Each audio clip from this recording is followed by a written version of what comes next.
Bonjour et bienvenue dans le garage. Aujourd'hui, je vais vous présenter un outil à main que certains classent dans la famille des rabots. Je veux parler de la guimbarde. Alors bien entendu, quand je parle de guimbarde, je parle ni de l'instrument de musique, ni d'une vieille voiture. Je veux parler de ceci.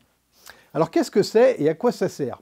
Eh bien, c'est un outil à main qui existe depuis des siècles. Celui-ci, il a été inspiré du numéro 71 de Stanley. Stanley l'a breveté en 1884 et il y a certainement eu des modèles en bois avant cette date. Donc ça date pas d'hier. On le classe parmi les rabots parce qu'il fonctionne sur le même principe. On a une semelle pour s'appuyer sur le bois et un fer qui va entamer le bois. Sauf que dans le cas de la guimbarde, on ne va pas raboter. La semelle va s'appuyer sur un bois déjà raboté et la lame qui est étroite va creuser un sillon dans le bois. Ce sillon sera une rainure, une feuillure, peu importe. Ce qui est important, c'est que ce sillon sera exactement parallèle à la surface de référence. Dit autrement, les guimbardes permettent de réaliser des coupes profondes précisément. Elles peuvent donc faire des mortaises, des tenons, des incrustations de ferrures telles que des charnières ou des serrures de porte, mais aussi des filets de marqueterie par exemple. En deux mots, vous avez là ni plus ni moins que l'ancêtre de la défonceuse. Pour l'anecdote, les anciens l'appelaient la dent de vieille. C'est sympa pour mamie. Cette guimbarde est le grand modèle de Veritas. La plupart d'entre vous connaissent probablement la marque, au moins de réputation. C'est une société canadienne qui conçoit et qui vend des outils à main pour le travail du bois. Leurs outils sont très bien finis et très bien conçus aussi. Ils ont déposé une quantité assez impressionnante de brevets pour protéger leurs innovations et ils sont placés sur le marché haut de gamme. Leurs produits sont top, mais avant même de les tester, je peux déjà vous donner au moins deux de leurs défauts. D'abord, il n'est pas facile de s'en procurer en ce moment. Et ensuite, étant donné que la conception est canadienne, les codes sont en pouces et pas en millimètres. Mais j'ai quand même eu la chance d'en dégoter une, donc rapprochez-vous, on va voir comment c'est fait et comment ça fonctionne. La guimbarde est livrée dans un papier conçu pour protéger l'outil de la rouille. Dans le carton, donc, on a le corps de la guimbarde, deux lames et un support pour l'affûtage. Je vais y revenir. Et puisque j'ai acheté cette guimbarde chez Dictum, j'ai aussi un coupon pour 2 affûtages gratuits. C'est sympa si on est allemand, mais je suis pas chaud pour envoyer mes lames en Allemagne juste pour un affûtage. En plus du délai pendant lequel je ne peux pas utiliser mon outil, l'indice carbone de l'opération est discutable. Il y a aussi une doc papier écrite en anglais et en allemand par Dictum, et ça on s'en fiche parce que de toute façon, il y a aussi une doc papier écrite dans un français impeccable. Ça, c'est l'avantage des produits canadiens. La première chose que je me suis dit en déballant l'outil, c'est qu'il est vraiment agréable à l'œil. C'est une belle pièce. La semelle est en fonte, elle a été usinée et puis rectifiée. Elle ne présente aucun défaut apparent. Les bords sont polis et il y a un chanfrein entre le bord et la semelle. Ça va faciliter la glisse. Les dimensions de la semelle sont de 140 mm par 90 mm. Les poignées sont en bois, un bois que je ne sais pas identifier. Elles sont très bien finies, leur contact est très agréable. La semelle est usinée à l'endroit de la fixation des poignées et entre la semelle et la poignée, on trouve une rondelle en laiton qui donne un aspect très très classe. Pour ce qui est de la prise en main, les poignées sont très bien placées. Elles sont inclinées, comme ça. On pourrait se dire que ça ne sert à rien parce qu'elles sont rondes, mais en fait ça fait une différence. La prise en main est beaucoup plus naturelle. On a tendance à prendre l'outil comme ça et pas comme ça. Et croyez-moi, j'ai construit une borne d'arcade, les poignées sont montées droites et pour avoir passé quelques heures en manette au bout d'un moment, on a mal aux poignets. Les poignées inclinées sont vraiment un plus. Les poignées sont fournies bien sûr, mais pour les ultras, Veritas propose en option un ensemble de pièces de fixation pour fabriquer des poignées personnalisées. Ce kit comprend les rondelles en laiton, 2 boulons vis, un boulon à tête hexagonale et même un mandrin pour le montage sur un tour à bois. Ici, on a le mécanisme de montage et de réglage de la lame. Je vais y revenir parce que je voudrais d'abord vous montrer les lames. Il y a 2 fers en acier dur, un fer droit et un fer en V. Les 2 fers sont en acier A2 d'une dureté entre 60 et 62 HRC. C'est-à-dire qu'ils sont durs, mais ils s'affûtent sans problème et ils restent affûtés longtemps. Les fers font théoriquement 3,2 mm d'épaisseur. Celui-ci fait 4,5 et celui-là aussi. Donc les specs ont évolué vers le meilleur. Et ils font un demi-pouce de large, soit 12,7 mm. Cette fois-ci, c'est le cas. Pour les deux. Les fers sont en 2 pièces et ça c'est cool. Chez Lie-Nielsen par exemple, les fers sont d'un seul bloc en L comme ça. Et par conséquent, on peut les affûter qu'à la pierre. Il faut d'abord affûter le dessous de la lame. Faire plusieurs passes tout le long de la pierre jusqu'à ce qu'un léger morfil se forme sur toute la largeur du tranchant. Puis il faut retourner la lame et faire quelques passes sur le biseau pour éliminer le morfil. Ça se fait très bien, mais moi j'ai un Tormec et Veritas a pensé à ceux qui ont acheté leur guide d'affûtage MK2. Ce guide qui permet d'affûter avec un angle précis les ciseaux, les fers de rabot, etc. Et donc les fers de la guimbarde Veritas sont en 2 pièces, ils sont démontables. Il y a une vis ici, on peut défaire la lame et la monter sur ce porte-lame qui est fourni pour l'affûter comme un ciseau ou un fer de rabot. Le fer droit va se monter comme ceci. Le fer en V, il va se monter comme ceci. Cette face du fer va être calée contre l'encoche ici. Et il sera positionné forcément correctement. Il faudra affûter un côté du V. Puis le repositionner pour affûter l'autre côté. Et pour remonter le fer sur le porte-fer, c'est très simple. Le fer et le porte-fer ont tous les deux des rainures qui servent à positionner précisément le fer sur le porte-fer et éviter que le fer ne pivote. Le fer droit, c'est le fer principal, c'est le plus polyvalent. Et le fer en V, il est dédié aux finitions, si j'ai bien compris. Le porte-fer, il a une section carrée et il a une encoche en haut. On va voir tout de suite pourquoi. Sur la guimbarde, le fer se monte ici. Les encoches ici et là sont pour les coins du fer. On enfile le fer comme ça. Et là, vous comprenez tout de suite l'intérêt du corps carré. Le fer ne peut pas tourner et il est positionné avec le bon angle une fois maintenu serré. Pour le maintenir, justement, il y a un collier ici. On bride ou on débride le fer en serrant ou en desserrant cette molette en laiton. Pas besoin de serrer fort, la molette a juste la bonne taille pour serrer correctement sans forcer. Dans le système de bride, là-dedans, il y a un ressort qui tend à maintenir le fer même s'il n'est pas serré. Le but, c'est de faciliter les réglages. Et l'encoche sur le haut du fer, elle sert pour le réglage de la hauteur du fer ou plutôt de sa profondeur.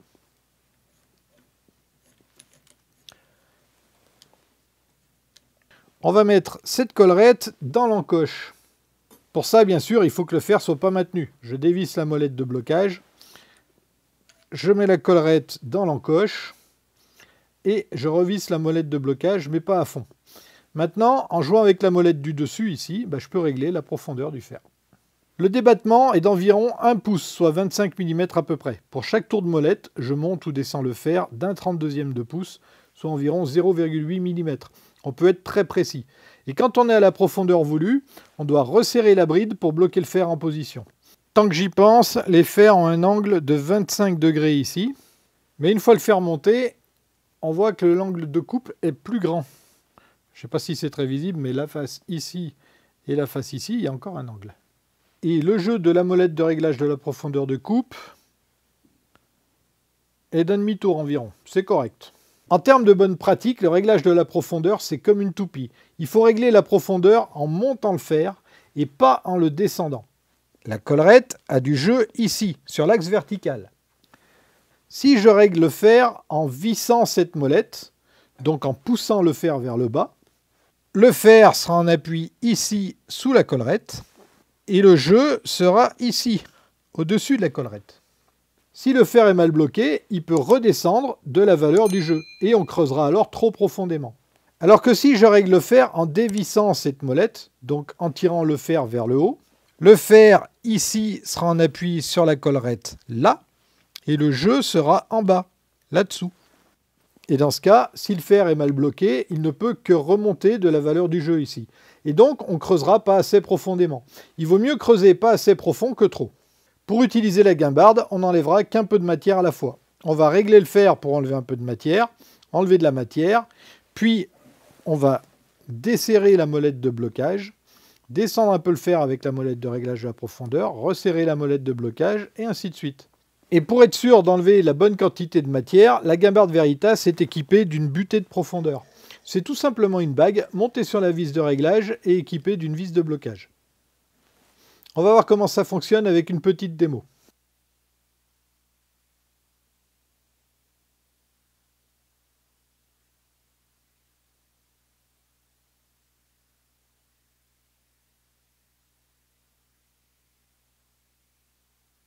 Alors je vais d'abord tracer une rainure au tranchet.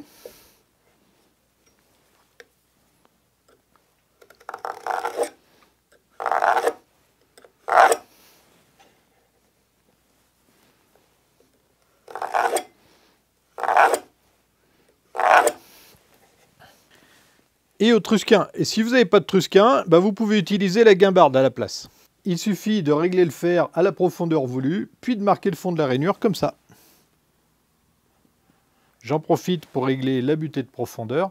Je remonte la butée jusqu'à ce qu'elle vienne s'appuyer sous la molette de réglage, puis je serre la molette de la butée pour l'immobiliser. Maintenant, je peux remonter le fer pour commencer ma rainure.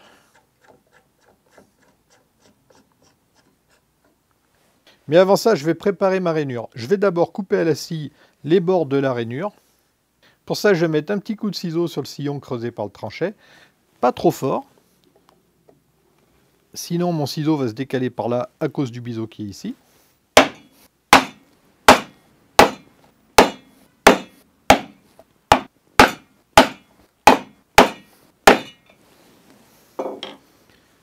Voilà.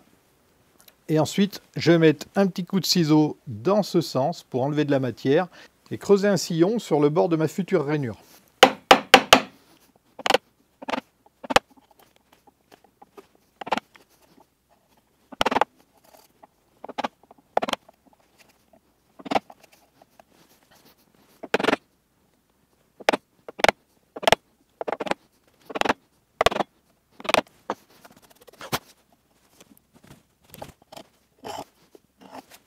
Et maintenant, je vais scier les bords de ma rainure. Le sillon, il va servir à guider la lame de ma scie.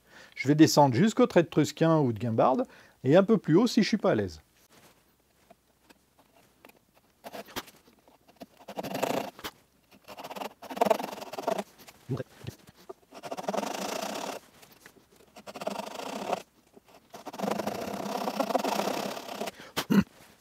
Et là, j'ai deux solutions. Si la rainure est profonde, je peux dégrossir le travail avec un ciseau à bois. Sinon, je peux directement commencer avec la guimbarde. Et dans ce cas, je vous conseille d'enlever qu'1 mm à la fois maximum. Et étant donné qu'on a réglé la butée de profondeur, on ne pourra pas descendre de trop haut, donc on peut y aller sereinement. J'ai remonté le fer, je vais le descendre un petit peu et j'attaque le bois. Alors, ce que j'ai dit tout à l'heure à propos du jeu, c'est pas tellement valable dans ce cas-là parce que j'utilise la butée de profondeur et que de toute façon, je ne pourrais pas aller trop bas.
Ici, il y a de l'arrachement et c'est normal. Pour éviter qu'il y ait de l'arrachement ici, je commence par enlever du bois d'un côté.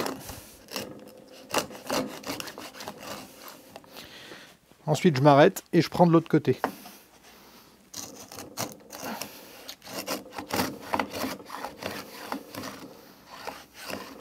Comme ça, s'il y a de l'arrachement, il se fera ici et ça ne se verra pas, ça sera invisible.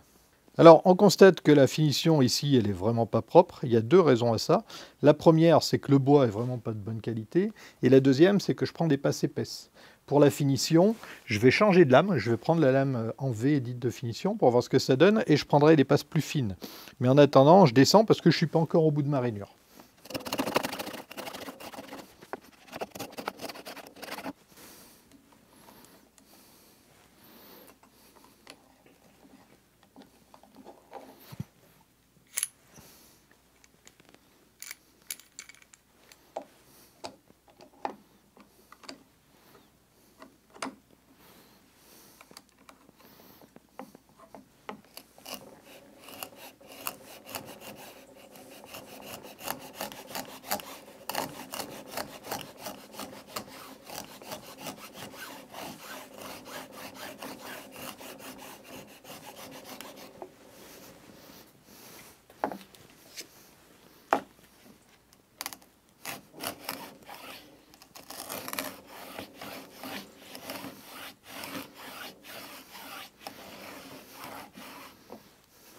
Voilà, on arrive à la dernière passe, et pour la dernière passe, je vous invite à faire une passe la plus fine possible, la finition ne sera que meilleure. Et ça, c'est valable pour la guimbarde, mais aussi pour les défonceuses et pour les raboteuses. Et avant de faire ça, je vais mettre un petit coup de tranchet sur les bords, pour avoir une belle rainure.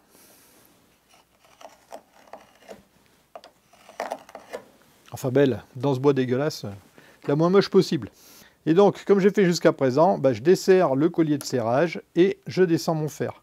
Le collier de serrage à ressort maintient le fer en place lorsqu'on le dessert, tout en offrant une certaine résistance qui facilite le réglage de la profondeur de coupe. Je resserre le collier de serrage pour maintenir le fer en place et je reprends.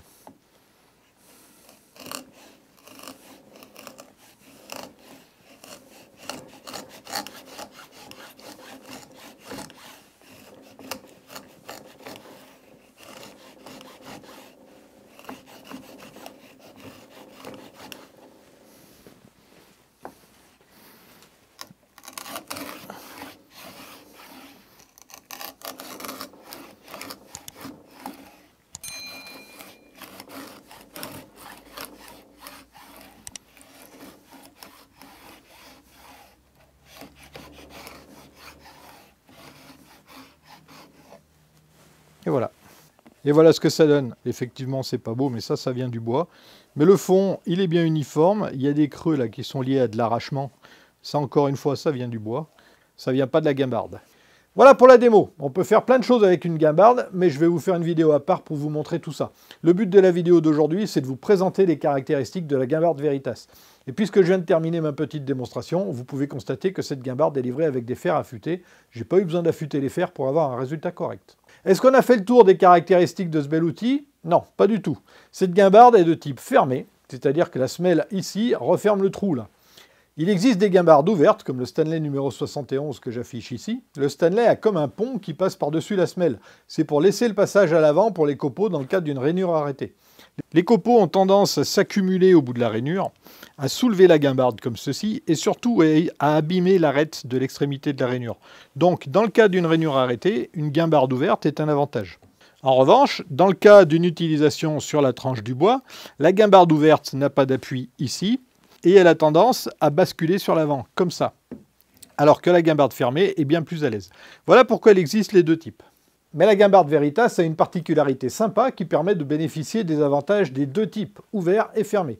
Il est possible de retourner la lame et de la monter à l'arrière de la guimbarde. On a alors une guimbarde ouverte et on peut aussi travailler en bout. Par exemple pour faire une rainure au fond d'une boîte. C'est pas très malin, il vaut mieux la faire avant de monter la boîte, mais c'est possible. En tout cas, c'est pratique pour travailler au plus près dans des coins. On peut même monter le fer orienté vers la gauche ou vers la droite pour des applications latérales. La doc le dit, mais je vois pas de cas pour lequel ça peut servir. Si j'en rencontrerai à l'occasion, je vous le dirai. Encore une chose à propos des fers, le fer en V est prévu pour les finitions, qui permet notamment de bien nettoyer les angles au fond d'une mortaise ou d'une rainure arrêtée. La guimbarde Veritas est bien faite, elle permet de passer d'un fer à l'autre sans toucher au réglage, et ça c'est vraiment bien. Il suffit de desserrer la molette de blocage, un petit peu plus que pour simplement régler la hauteur, ça permet de libérer le fer de la collerette et de l'enlever. On peut alors changer de fer, on resserre la molette de blocage et le nouveau fer est exactement à la même profondeur que l'ancien fer. Pas besoin de reprendre les réglages pour les finitions. On n'en a pas encore fini avec les spécificités, décidément il y a beaucoup à dire sur cet outil. Alors parlons un petit peu des options maintenant. Sur chaque côté de la semelle, il y a un trou fileté qui sert à monter un guide parallèle. Il fonctionne sur le même principe qu'un guide parallèle de défonceuse pour faire des rainures parallèles au bord d'une pièce droite. Mais en plus, si on retourne le ski du guide, on a un contact sur deux points qui permet de suivre des lignes courbes. Ce guide est en option malheureusement. Encore en option, on peut se procurer des fers plus étroits. Il en existe en dimension impériale comme métrique. Et en métrique, il y a des fers droits donc de 2, 4, 5 et 6 mm. Il n'y a pas de fer en V plus petit que celui qui est déjà fourni. On peut trouver aussi un accessoire pour marquer les rainures comme je l'ai fait au tranchet, mais directement avec la guimbarde. Sur cet accessoire, on monte deux lames espacées par des cales. Ça permet que l'espacement et la profondeur de la marque soient réglés avec précision et tracés en une seule passe. Et ensuite, on fait la rainure avec un fer classique. Voilà pour les options. Encore un dernier point pour finir. Sur la semelle, vous pouvez voir ici et là des trous fraisés pour des vis. C'est prévu pour monter une semelle auxiliaire sous la semelle d'origine. Cette semelle est à faire par vous-même en fonction de vos besoins. Ça permet d'augmenter la surface d'appui de la guimbarde, au détriment bien sûr de la capacité à descendre le fer puisqu'elle est réduite de l'épaisseur de la semelle auxiliaire. Et l'utilisation d'une semelle auxiliaire empêche l'utilisation du guide parallèle optionnel, Mais on peut faire un guide parallèle en bois vissé sur la semelle auxiliaire si besoin. Voilà, on est maintenant venu à bout des caractéristiques de cette guimbarde. On va passer au bilan. Alors ceux parmi vous qui me suivent le savent, j'aime les outils. Depuis les outils à main, en passant par l'électroportatif et jusqu'à ma combinée bois. J'aime particulièrement les outils à main, et parmi l'électroportatif, mon outil que je préfère, et de loin, c'est la défonceuse. Donc fatalement, je devais un jour posséder une guimbarde. J'adore cet outil, c'est que du bonheur. On fait du copeau en silence, avec juste le bruit du fer qui traverse le bois. Pas de bruit, donc pas de casque, et pas de sciure, donc pas de masque. Pas d'aspiration, pas de poussière.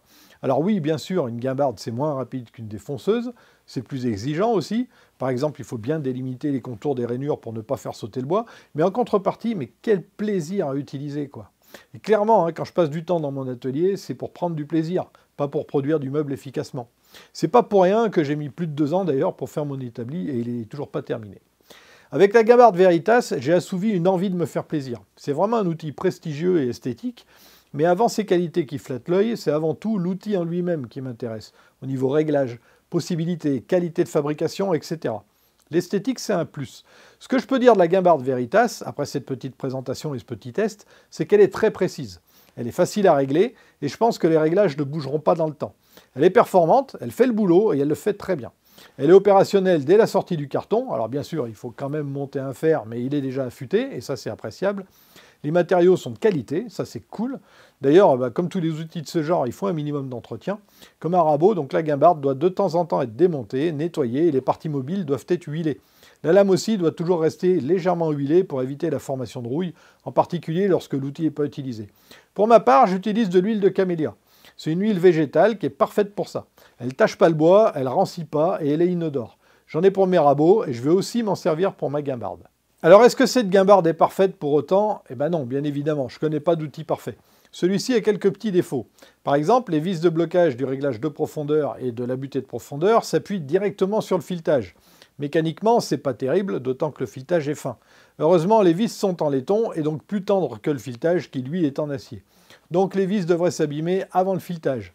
Ça pourrait être pire, mais c'est quand même pas top. Alors Veritas, si vous m'entendez, je vous propose d'enlever la bague de blocage de l'axe fileté et de le mettre sur le fer. Ici, ça fonctionnera pareil, mais mécaniquement, c'est bien meilleur.